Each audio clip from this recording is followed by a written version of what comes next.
Alright mates, how's it going? In today's video, I'm covering Rage of the Firelands and the Dragon Soul from Chronicle Volume 3. So let's go! The last we saw of Fandral Staghelm, he'd been imprisoned within a barrow den after trying to murder Malfurion Stormrage in the Emerald Dream. But some Twilight cultists had helped him escape his little prison. They then offered him great power in order to take revenge on the world for the death of his son, Valstarn Staghelm. As long as he served Deathwing, of course.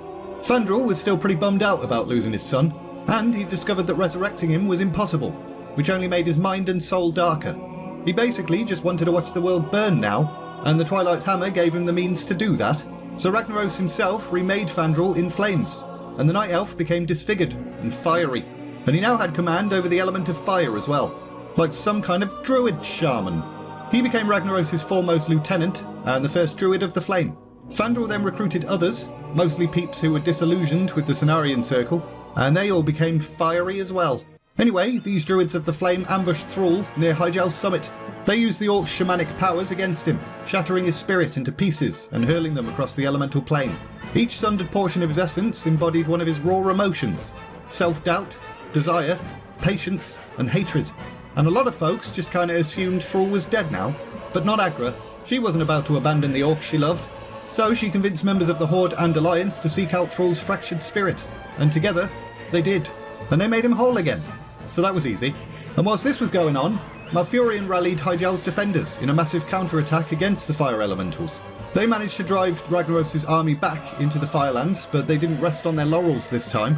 As long as Ragnaros lived, he would continue to launch invasion after invasion. There was only one way to protect Hyjal from his fiery fingers. The Cenarian Circle stormed through the rift and carved out a stronghold called the Molten Front. They were constantly under siege by fire elementals, but they held the line until reinforcements from the Horde and Alliance joined them.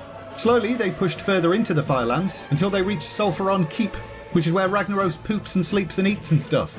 The Firelord believed himself beyond the reach of simple mortals, but so had Alakia. And like the Windlord, Ragnaros couldn't defend himself against World of Warcraft raiders. So he died, and most of his lieutenants, including Fandral Staghelm, met the same fate. Hyjal was now definitely safe, so the Dragon Aspects got back to doing the thing they were doing in the last video. They gathered at the base of Nordrassil and channeled their energies into the World Tree, and the effects were immediate. Nordrassil's wounds healed, and new life pulsed through its limbs. Its life-giving energy spread out over the surrounding woodlands, and new saplings began to pop out of the charred, ashy ground. Right, that'll help heal the world a bit. Now we can finally turn our focus to defeating Deathwing. Was it possible? How the bloody hell were they going to do it? Void energies coursed through Deathwing's veins, making him nearly invincible.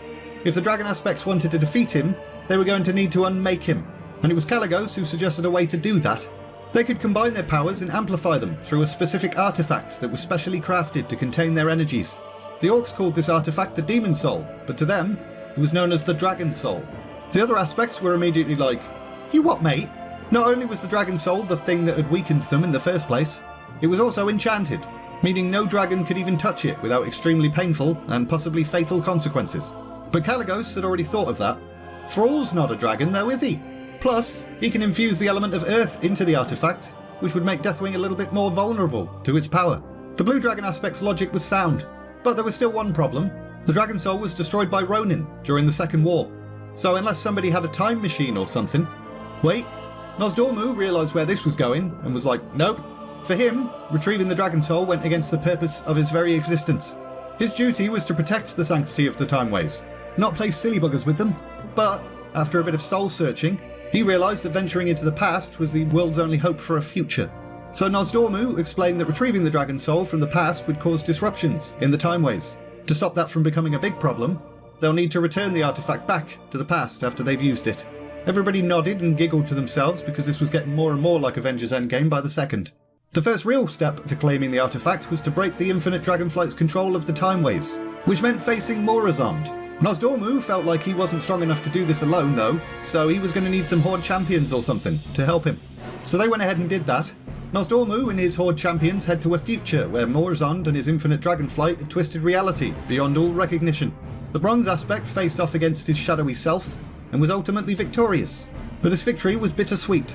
Azeroth was safe, but that didn't change the fact that one day, Nosdormu is going to fall to corruption, change his name to Morazond, and then be killed by himself and a bunch of Horde players. So that sucks. Next, Nosdormu opened a pathway to the War of the Ancients. There would have been easier points in time to retrieve the Dragon Soul from, but they were going to need it in its purest form.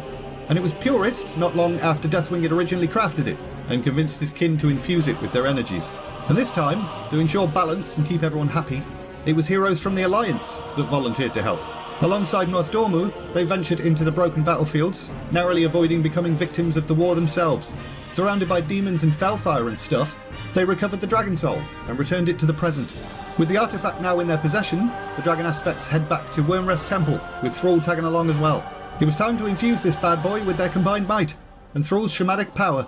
However, their actions didn't go unnoticed. Deathwing's agents reported this development back to him, and he knew if his enemy succeeded, he was done. It was time to throw everything but the kitchen sink at them. And we're leaving it there! We got a bit further than I expected here, so in the next Volume 3 video, we're finishing Volume 3. The hour of twilight is upon us, and then it's over. I'm not crying, you're crying. If you enjoyed this video, like, subscribe, all of that bollocks. And all that's left to say is, thanks very much for watching, and see ya!